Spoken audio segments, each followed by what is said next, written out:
খারাপ স্বামী যেভাবে ভালো করবেন এই আপুরের কাছ থেকে শিখে নেন। যাদের খারাপ স্বামী আছে, খারাপ হাজব্যান্ড বা স্বামী যেটাই বলি না কেন, তাদের হাজব্যান্ডরা খারাপ, তাদের জন্য আজকের আমার এই টিপসটা। হাজব্যান্ড যত খারাপ হোক না কেন, যত নিকৃষ্ট হোক না কেন, আমার এই সাজেশন শুনে যদি মেনে চলেন, তাহলে হাজব্যান্ড দেখবেন একদম ভালো হয়ে গেছে, মানে ফেরেশতা হয়ে গেছে, ফেরেশতা। প্রথমত, আপনার হাজবেন্ড যদি অনেক খারাপ হয়, পরকীয় চুকচুকানি থাকে, অন্য মেয়েদের দিকে তাকানোর চুকচুকানি থাকে, আপনাকে চিটিং করে, বাটপারি চিটারি যা করে, যাই করুক না কেন, যা ইচ্ছা তাই করতে দেন, এগুলা সব মেনে নিবেন। এগুলা মেনে নিবেন, এইসব ব্যাপার নিয়ে কোনো কথা বলবেন না। সে যত এগুলা বেশি করবে, তত আপনি তাকে বেশি সম্মান করবেন, বেশি এক্সপেক্ট করবেন।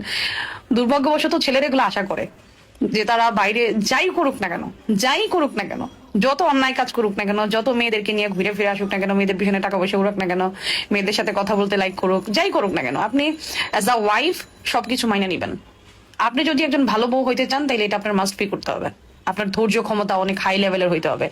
যদি আপনার ধৈর্য ক্ষমতা অনেক হাই লেভেলের না হয়, তাইলে আপনি ভালো বউ কোনোদিনও হইতে পারবেন না, একজন ভালো ওয়াইফ জীবনেও হইতে পারবেন না। আপনার স্বামীর যত খামখেয়ালিপনা, যত রাগ জিদ অন্যায়, এই যে অন্য মেয়েদের পিছনে চুকচুকানি, পাশের বাসার ভাবিদের দেখে চুকচুকানি, এগুলা সব হজম করে নিতে হবে। এগুলা আপনি দেখলে বলবেন আমি দেখিই নাই, পুরুষ মানুষ এগুলা করে, আসলেই কিন্তু করে। পুরুষ মানুষ এগুলা করবেই, এটা নিয়ম। এটা হয় না যে পূর্ব আমল থেকে হয়ে আসছে, পুরুষরা এক নারীতে স্যাটিসফাই হবে না, এটা পূর্ব আমল থেকে হয়ে আসছে।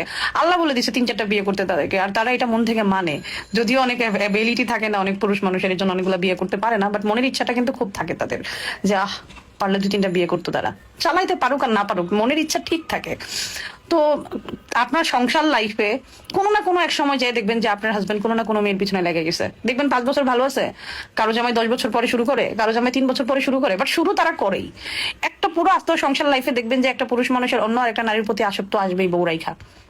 কারণ ওই যে শুধু এক নারীতে আটকায় থাকবে, এই চিন্তাধারা নিয়ে বিয়েই করবেন না। আসলে এই চিন্তাধারা নিয়ে যদি বিয়ে করেন তাইলে ভুল। এরা এক নারীতে আসক্ত, কিছু পুরুষ মানুষ শুধরায় যায়। কখন শুধরায় জানেন? যারা আকাম কুকাম করতে করতে একদম মনে করেন যে বিরক্ত হয়ে গেছে, তারা কিছুদিনের জন্য মানে একটু চুপ হয় আর কি, তারপর আবার শুরু করে। পুরুষ মানুষ বউরাইকে অন্য মেয়ের পিছনে ঘুরবে, এটা স্বাভাবিক ব্যাপার, খুব নর্মাল ব্যাপার।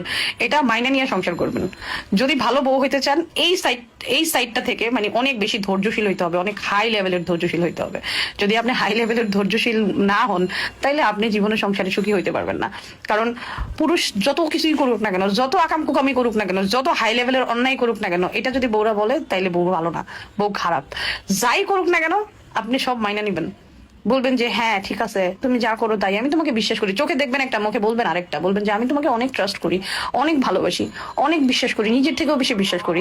এই বিশ্বাস থেকে যদি এই